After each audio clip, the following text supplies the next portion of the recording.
મિત્રો, આ એક કાલ્પનિક પ્રેમ કથા છે. આ વાર્તાના તમામ પાત્રો, નામ અને પરિસ્થિતિઓ માત્ર મનોરંજન માટે છે. તેનો કોઈ પણ જીવતા વ્યક્તિ, સંસ્થા અથવા ઘટના સાથે કોઈ સંબંધ નથી. તો ચાલો શરૂ કરીએ એક એવી સ્ત્રીની કહાની જેના જીવનમાં દુઃખ પછી એક નવી આશા જન્મે છે. મારું નામ કાવ્યા છે. મારી ઉંમર લગભગ 30 વર્ષની છે અને હું એક વિધવા છું. હું એક પ્રાઇવેટ સ્કૂલમાં શિક્ષિકા તરીકે કામ કરું છું. મારે 4 વર્ષની નાની દીકરી છે જે મારા જીવનનું એકમાત્ર કારણ છે. મારા પતિના અચાનક થયેલા અકસ્માત પછી મારી દુનિયા એક પવમાં તૂટી ગઈ. શરૂઆતના દિવસોમાં તો એવું લાગતું કે હવે જીવવાનું કોઈ કારણ જ નથી. પણ જ્યારે મારી નાની દીકરી મારી પાસે આવીને મને મમ્મી કહીને ગળે લાગી જતી, ત્યારે મને સમજાતું કે મને તેના માટે મજબૂત બનવું પડશે.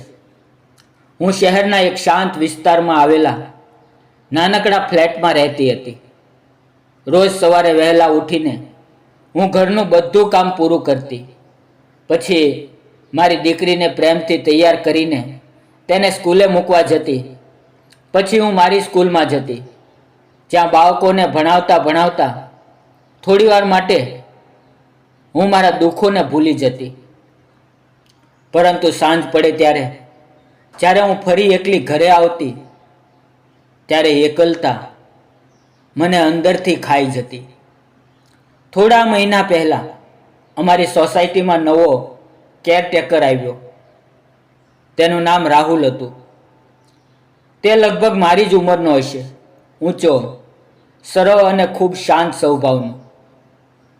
શરૂઆતમાં તો ફક્ત હાય હેલો એટલી જ વાત રહેતી, પણ ધીમે ધીમે તે મારી રોજિંદી જિંદગીનો એક ભાગ બની ગયો. એક દિવસ હું ખૂબ વ્યસ્ત હતી અને મને બજારમાં જવાની ફુરસદ નહોતી. ત્યારે મેં રાહુલને કહ્યું કે જો તે સમય કાઢી શકે તો થોડું રાશન લાવી આપે. તેણે તરત જ હા કહી અને થોડા સમયમાં બધો સામાન લઈ આવ્યો. જ્યારે મેં તેને પૈસા આપવાનું કહ્યું, ત્યારે તેણે સ્મિત સાથે કહ્યું, મેડમ, આટલી નાની મદદ માટે પૈસા કેમ? તેની આ સાદગી મને અંદરથી સ્પર્શી ગઈ. ધીમે ધીમે આ મદદ એક આદત બની ગઈ. તે મારા કહ્યા વગર પણ ઘણીવાર કામ કરી દેતો. મારી દીકરી સાથે તો તે ખાસ રીતે જોડાઈ ગયો હતો. તે તેની સાથે રમતો, તેને વાર્તાઓ સંભળાવતો અને ક્યારેક ચોકલેટ પણ લાવી આપતો. મારી દીકરી પણ તેને ખૂબ પસંદ કરતી. એક બપોરે મેં તેને ચા માટે રોક્યો. અમે ત્રણે હોલમાં બેસીને વાતો કરી રહ્યા હતા. વાતચીત દરમિયાન તેણે અચાનક મારી દીકરીને તેના પપ્પા વિશે પૂછ્યું. દીકરીએ ખૂબ સરળતાથી કહ્યું, મારા પપ્પા હવે ભગવાન પાસે છે. એ સાંભળીને મારા દિલમાં ફરી એકવાર દુઃખની લહેર ઉઠી ગઈ. હું થોડા ક્ષણ માટે શાંત રહી ગઈ. પછી મેં હિંમત કરીને મારા જીવનની આખી વાત તેને કહી. કેવી રીતે મારા પતિ એક અકસ્માતમાં મને છોડીને ચાલ્યા ગયા અને હું એકલી રહી ગઈ. મારી વાત સાંભળીને રાહુલની આંખોમાં પણ આંસુ આવી ગયા. તેણે ધીમા સ્વરે કહ્યું, તમે ખૂબ હિંમતવાળી છો. તેના આ શબ્દો મને અંદરથી સહારો આપતા હતા. સમય પસાર થતો ગયો અને રાહુલ મારા માટે ફક્ત સોસાયટીનો કેરટેકર નહોતો.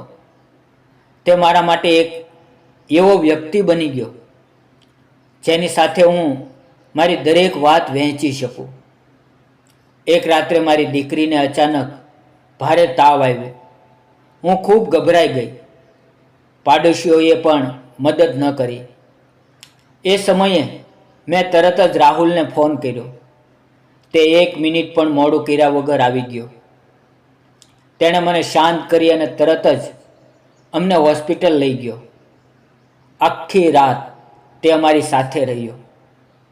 જ્યારે મારી દીકરીને હોશ આવ્યો અને તે સ્મિત કરી, ત્યારે મારી આંખોમાં ખુશીના આંસુ આવી ગયા. એ રાત્રે મને સમજાયું કે રાહુલ મારા જીવનમાં કેટલો મહત્વનો બની ગયો છે. પછીના દિવસોમાં હું ઘણીવાર વિચારતી કે શું આ ફક્ત મિત્રતા છે કે કંઈ વધુ. રાહુલ પણ મારી સામે કંઈક કહેવા માંગતો હતો, પણ કદાચ હિંમત ન કરતો. પણ એક દિવસ રવિવારે મેં તેને ઘરે ભોજન માટે આમંત્રિત કર્યો. અમે શાંતિથી ભોજન લીધું અને પછી લાંબી વાતો કરી. મેં તેને તેના જીવન વિશે પૂછ્યું. તેણે કહ્યું કે તે બાળપણથી જ એકલો છે. તેને ક્યારેય પરિવારનો સાચો પ્રેમ મળ્યો નથી. તેની આ વાત સાંભળીને મારું દિલ ભરાઈ આવ્યું. મને લાગ્યું કે કદાચ અમે બંને એકબીજાના દુઃખને સમજી શકીએ છીએ.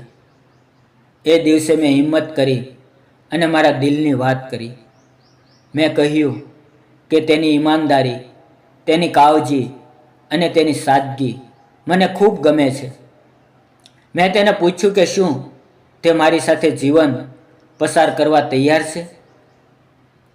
થોડા ક્ષણ માટે તે શાંત રહ્યો. પછી તેની આંખોમાં ખુશીના આંસુ આવી ગયા. તેણે કહ્યું કે તે પણ મને દિલથી પસંદ કરે છે, પરંતુ ક્યારેય કહી શક્યો નહોતો. અમારા બંનેના દિલની વાત એકબીજા સુધી પહોંચી ગઈ. અમે નક્કી કર્યું કે હવે જીવનને એક નવી શરૂઆત આપવી જોઈએ. થોડા સમય પછી અમે સરળ રીતે લગ્ન કરી લીધા. આજે મારી દીકરીને પિતાનો પ્રેમ મળ્યો છે અને મને એક સાચો જીવન સાથી મળ્યો છે. હવે મારા ઘરમાં ફરીથી હાસ્ય અને ખુશીઓ પાછી આવી છે. સાંજ પડે ત્યારે હવે એકલતા નહીં, પરંતુ પરિવારનો સાથ મળે છે. મિત્રો, જીવનમાં ક્યારેક મુશ્કેલી સમય આવે છે, પણ એ જ સમય આપણને મજબૂત બનાવે છે. અને જ્યારે સમય બદલાય છે, ત્યારે ખુશીઓ પણ દરવાજે ટકોર કરે છે.